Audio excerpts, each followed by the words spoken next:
Hello everyone, I am Jonathan Little here today with another episode of Weekly Poker Hand. I want to thank you all for being here with me today. I realize you could be watching all sorts of poker hands, but you're watching Weekly Poker Hand with me, so thank you. Here we are playing, again, at 1-3 no limit at Stone's Gambling Hall. Currently it's 1-3-10, I believe, so relatively big game. Stacks are about $400, so we're playing 40 big blinds deep effective. Folds around to Johanna in early position with ace, queen, offsuit. She opens it up to 35. Head duck here with 10-8 suited. Folds 10-8 suited. Head duck. That's not how you get invited back to the game. In this situation, folding is fine and probably the right play. But we discussed this a little bit in the last episode of Weekly Poker Hand, that when you are at a private game, sometimes you have to splash around a bit. However, head duck is here every single time. She's the head duck after all. And if you're the head duck, you probably don't have to splash around nearly as much as others to have your seat reserved every single time. So she folds around to Gina, who just got stacked and reloaded with king-jack offsuit on the button. I would typically 3-bet this. The problem with calling is that, imagine it does come jack 7-3. If Johanna just goes bet, bet, bet, you're not happy at all because you're often losing to a pretty wide range of good stuff, right? But King Jack's fine. Around to Casey in the small blind. I would much prefer to call with King Queen suited because it, well, dominates King Jack. And also, it has flush draws. It's a pretty good hand. 3-betting that would also be fine too. One thing you will encounter in a lot of games like this is that many players don't 3-bet nearly often enough. And we get a bit of an action flop. Ace, King, 7. 2 diamonds.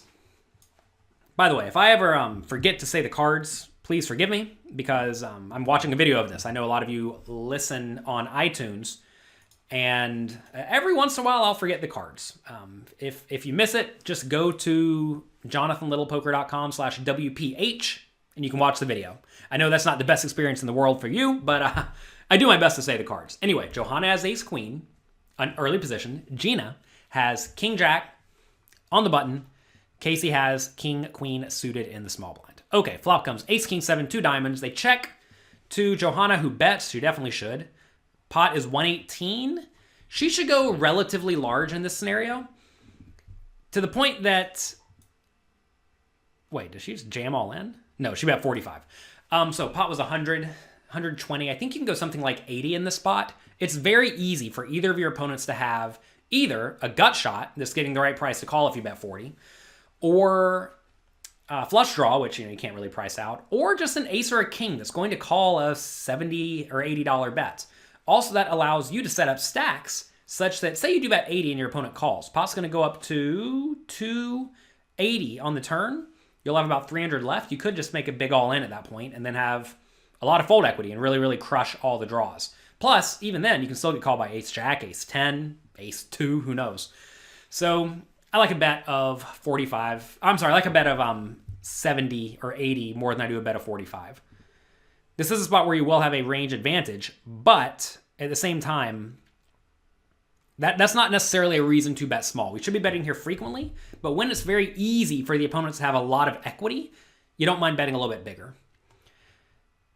So Gina called with king-jack, as expected, and then Casey made a nitty fold there with the king, queen of clubs. I think that's actually a good fold, though. And you may say, why would you fold only a $45 bet with second pair? Well, if you think about Johanna's range, it should be a lot of good aces. Ace-king, you're dead against. Ace-queen, you're dead against. Right? You're in pretty bad shape against that. And Gina should also have at least something. So she either has a pair or a draw, and you're probably not in great shape against that either. So Casey's going to be in horrible shape with the king-queen there, and she does make a good disciplined fold. That's something that a lot of recreational players don't do, and it gets them in a ton of trouble. All right, turns a 9. Johanna has to figure out how does she get her stack in. So pot's 208. She's going to want to bet about 80 here. She bets 80. Pot's going to go up to 360. She'll have 240 left, and it'll be an easy all-in. She doesn't want to bet so big to where Gina has to fold out the marginal made hands. So going back to the flop, Johanna is very concerned about protection there because all the draws currently have, well, 2 more cards to come, right?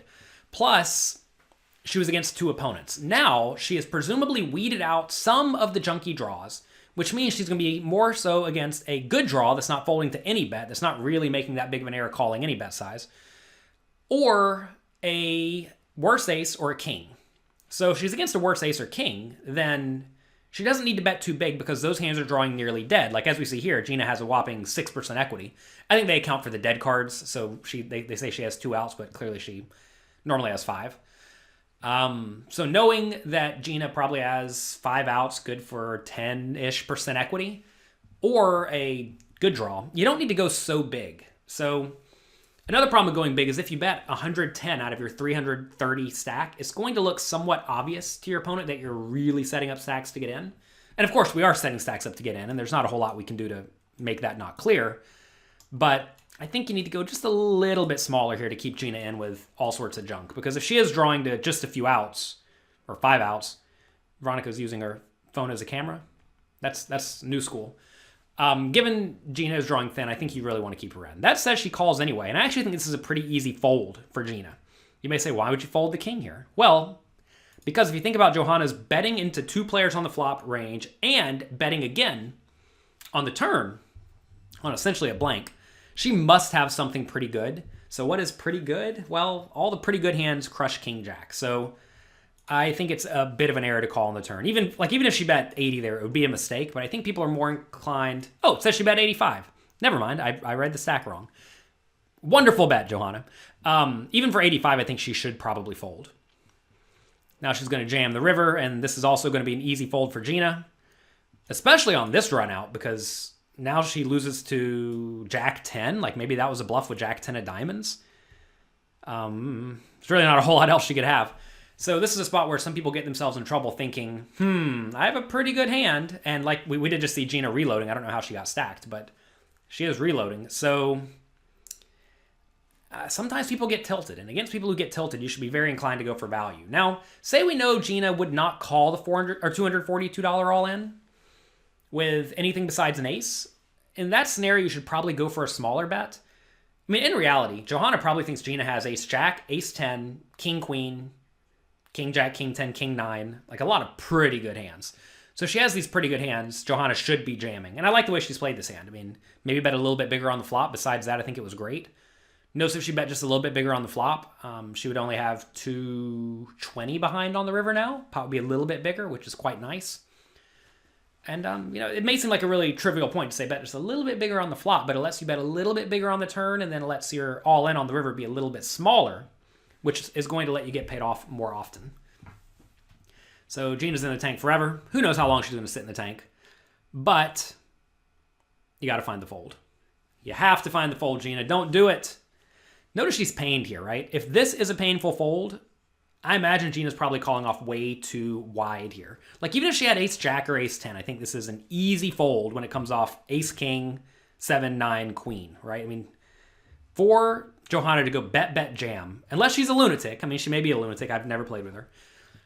In this scenario, ace jack and ace 10 are in bad shape. I understand you block the straight. Maybe she was thinking, well, I have a jack, so it's hard for her to have jack 10, but she's probably not betting the flop and the turn with jack 10, and if she is, well, it was jack 10 of diamonds, and you don't block that. So, nice pot for Johanna. If you have any questions for me at all, feel free to post them on Twitter at Jonathan Little. I see all of those. You can also post them on YouTube. I do my best to reply there. We have the video version of this podcast hosted there too. If you're ever at Stone's Gambling Hall, try to get in Veronica and Friends. It's a lot of fun. If you ever see Veronica out there, always say hi.